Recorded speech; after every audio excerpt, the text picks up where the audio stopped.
What's going on, runners? Zero here with another video. Just wanted to go over some of my thoughts before the new PVE mode launched tomorrow. Nothing crazy, just some of my ideas or things that I want to see get implemented or added in the near future, specifically PVE related.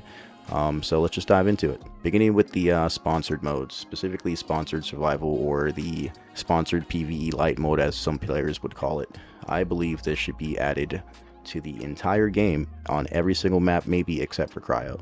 And reason being, I feel like originally when this mode was added, it gave players the ability to take their time, go through the map at their own pace, and just learn things, allowing them to do their contracts, maybe do their salvage farm, and just get what they needed from that run specifically without the threat of other players looming over them constantly.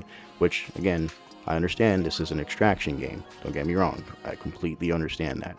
However, giving players the ability to get the resources that they need to then play the main game to a certain degree, I feel like it just opens up for a more casual audience to get back into the game.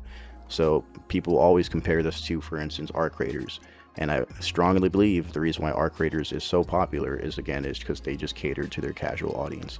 Granted, they're not doing so well now and numbers are waning, but I feel like that just happens with any live service game over time. So again, sponsored survival, great mode. I think it should be added back into the game, and I think it should be added to every single map and allow players to get what they need. Granted, they should definitely reduce the loot pool rewards like substantially. There's no way you should be pulling golds from sponsored survival, obviously.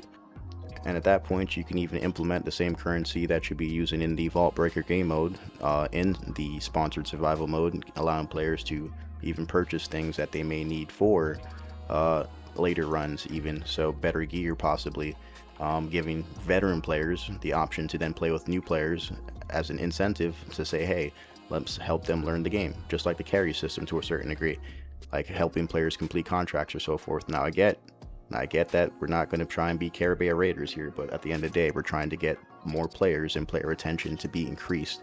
So from that perspective, I think adding in these small elements can just overall boost the population in the right direction.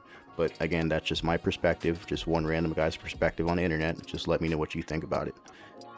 This leads me to my next point in terms of implementing other alternative modes of play. So, and I get that the main complaint again that this is an extraction shooter. So for both sides, that the folks that like the game don't want it to change, they want the extraction elements to stay the same. And then for the folks that don't like the game, want the extraction elements to go away to a certain degree, like, oh, let's make it a battle royale, let's make it a arena style PvP game, or whatever the case may be. However, I'm on the side of old-fashioned gamer where all my games had multiple game modes. So Call of Duty had multiple game modes, Halo had multiple game modes, Destiny had multiple game modes. So even in Marathon, personally, I still feel that, again, multiple game modes can be added, and if it's implemented well, can feed back into the main extraction loop if that's the end game or if that's the goal to be had. Whether we add a arena style PvP mode, for instance, that would then just take preset loadouts or the ability to purchase pre-made weapons with the mods already attached to them. You take on specific sections of the map. You can then rotate the maps through an arena style playlist. It just gives the players the ability to fully dive into PvP encounters on those specific sections of the map, allowing them to learn them further. And then again, you can take the same currency that you would be using for the Vault Breaker game mode, allowing players to purchase items, gear, or otherwise that would then feed back into the main loop. So from that perspective, again, there's just no reason as to why it couldn't work possibly. Again, I get it, extraction game, people don't want things to be changed, but here we are. We're just trying to have that conversation to see what we can do to have this game grow in the right direction. On top of the different modes that we can possibly add, we can definitely add a campaign into the game.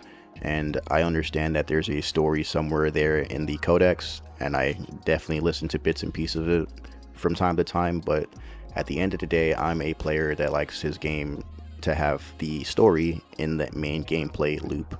Now, I understand from the extraction perspective, you take your items or whatever the case may be, you extract with it, and it then gets added to the codex that you can then read or listen to otherwise. So from the Marathon perspective, currently, it makes sense. However, from a player perspective, I think it's fucking stupid. So again, they did something similar just like this in Destiny, where they didn't have the story cohesively in the main game. They had it in codex entries or offsite, where you had to take your time outside of the game or otherwise just reading things. And I get it, it's cool, people dive into it. Just for me personally as a player, I think it's stupid. So again, they can take the already made assets that are in the game, whether it's a specific POI or otherwise. You can then take the player through all the different sections of the map, all the way to Cryo, and eventually traversing Marathon from the basement or the lower levels of the ship all the way to the top. So take the story and put it in the game. I just think it's there, they have the assets, they have the team. I feel like it's very, very doable if they just wanted to maybe throw a little bit more bucks to it. I get that Sony may not want to spend that money currently right now. However, I feel like it's something that's definitely necessary in Marathon currently. In addition to the campaign, they should definitely be looking to add new enemy types to the game. And I feel like they have a lot of concepts to go from in terms of Destiny. And hear me out now, they don't have to outright rip them from the game, sure. But they can take the concepts of, let's say, the Hive or the Vex and implement them in Marathon. Whether they do it by just taking the assets and just repurposing them, or introducing some type of new story narrative or beat that just causes the universes to collide, I have no idea. But they do need to find some way to implement new enemy types.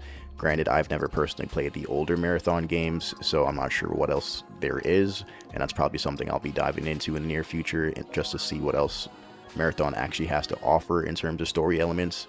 But for the time being, they need to look back at what they have in terms of PVE enemies, because they have a lot of experience from Destiny, and implement that in Marathon.